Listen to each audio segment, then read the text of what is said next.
Nej, det er ikke i orden at slå ihjel. Det synes jeg ikke. Men på den anden side, så er det soldater gør, ikke? Men jeg synes ikke, det er i orden. Nej. Men det er nok også, fordi jeg selv vil have svært ved det, ikke? Ja. Slå ihjel. Altså, som udgangspunkt er det jo ikke i orden at slå ihjel. Men så kan der jo være nogle meget få undtagelser. Hvis man selv er i livsfare og et eller andet, så kan der jo være nogle få situationer, men som udgangspunkt er det selvfølgelig ikke i orden at slå ihjel. Hvis man ikke kan undgå at gøre det, mens man skal redde sine børn eller et eller andet, men som udgangspunkt skal man jo ikke slå ihjel. Okay. Det kommer an på, hvad ens beskæftigelse er. Hvis man er bøddel, er det i orden at slå ihjel, så er det jo ens job. Hvis man er en civil person, er det ikke i orden at slå ihjel, medmindre det er i selvforsvar. Hvis man er soldat til gengæld, så er det helt i orden at slå ihjel, så bliver man betalt for det. Så det afhænger jo helt af, hvad man laver og hvad man lever af.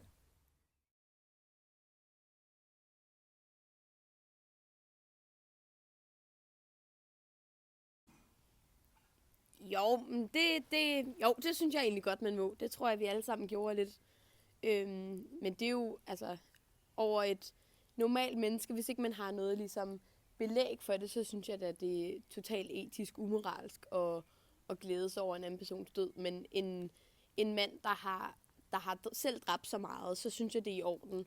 Men så er det jo ikke, man glæder sig over, at han er død, men man glæder sig over, at han ikke, hvis vi tager eksemplet med Osama Bin Laden, man glæder sig over, at han ikke dræber flere mennesker, ikke? Så man glæder sig lidt over hans terrorisering er ligesom stoppet, ikke?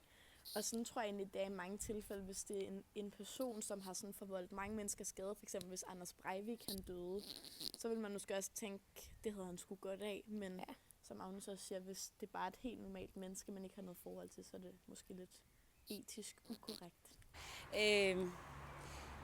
Ja, jeg tror altid, man har sådan glædet sig over andres død. Altså helt tilbage til sådan, ja, altså, hvad kan man sige, stenalderen og bronzealderen. Jamen, hver gang der er en, der er død, så er der jo fred, eller så er der en anden en, der kommer til, som synes, man er bedre, eller et eller andet. Så ja, det kan man vel egentlig godt glæde sig over, andres død. Okay. Nej, det er ikke etisk forsvarligt. Fordi, altså, det er jo stadig et andet menneske, der er blevet slået ihjel. Og selvom det var en terroristleder, så vil jeg ikke juble over det. Det er stadig meget upassende, synes jeg. Selvom han har dræbt flere tusind mennesker? Ja, men stadigvæk synes jeg, det er ikke etisk i orden at juble over nogen, der bliver slået ihjel.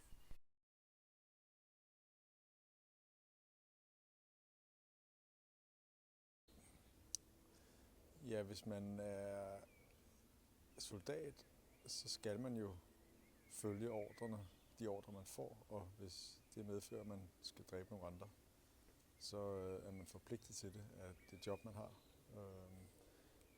Og hvis man ikke efterlever ordrene, så kan man selv blive sat for en domstol for forræderi og for ikke at opfylde sin pligt, og det kan i nogle tilfælde medføre ens egen død. Altså sådan et job som bøddel for eksempel, eller dem, der giver dødssprøjten på dødsgangene i især de amerikanske fængsler. Det er jo ligesom deres job, og det kan godt være, at det ikke er sådan det fedeste job i verden, men det er en ordre, og altså, det er måske den eneste, altså det er måske ikke særlig, eller det er sikkert ikke særlig rart, men det er jo en måde at, det er en måde at tjene penge på, ligesom hvis en politimand eller en soldat kommer til at de dræber over sådan nogle ordre nogle gange, så nogle gange er det bare sådan, det er. Hvad med soldater?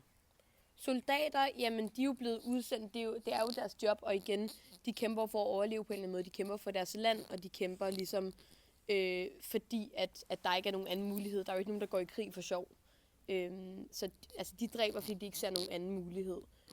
Og også hvis man kigger på nogle af de der terrorister, der får små børn til at gå ud og dræbe, for ellers vil de dræbe deres familie. Det er jo ikke fordi, at børnene de er onde, fordi de går ud og dræber, men det er fordi, at de ikke har kunnet se noget andet valg. Ja, altså man dræber jo ikke for at dræbe, men man dræber for en større sag. Som udgangspunkt synes jeg helst, at man skulle lade være, men der kan jo være situationer, hvor det er nødvendigt måske.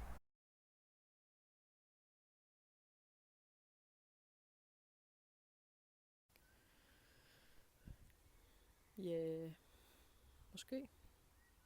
Det er bare, man ikke jubler over det bagefter. Men hvis det er en, som gør rigtig mange mennesker ondt, så må man måske sige, at det et eller andet sted er okay.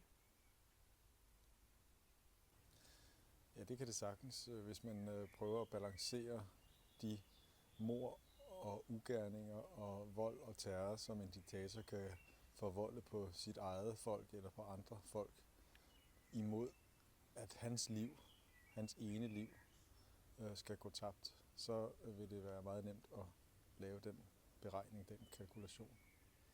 Så i nogle situationer er det okay? Så i langt de fleste, hvis ikke alle situationer, er det helt okay at lade en diktator lade livet, frem for at hans befolkning skal lide under ham. Ja, Hvis det er en ond diktator, ikke? Min farmor, hun har tit sagt, at hun godt kunne tænke sig at skyde Putin. Hvilket jeg også godt lidt kan forstå. Men for eksempel sådan en diktator som, hvad det hedder, Kim Jong-un. Ja. Han er jo fuldkommen sygebæret, og han dikterer et helt folk på sådan en helt latterlig måde. Der er ingen frihed til at gøre noget som helst. Og ja, Nordkorea ville få det meget bedre, hvis han ikke var der, så det vil jeg sige var fint. Ikke? Så man kan godt dræbe. Altså, det er jo altid forkert at dræbe, men hvis det er til gavn for en hel befolkning. Ja, Der eller sådan- bare 2. verdenskrig med Hitler. Han var jo også Ja, ja. diktator. Det er jo ikke Ja. fordi, at... Helt sikkert. Jeg tror ikke, der er nogen, der er ked af, at Hitler døde. Eller blev slået. Nej, han dræbte sig selv. Men Ja. hvis der var en anden en, der havde dræbt Hitler, så ville det også have været godt. Ja.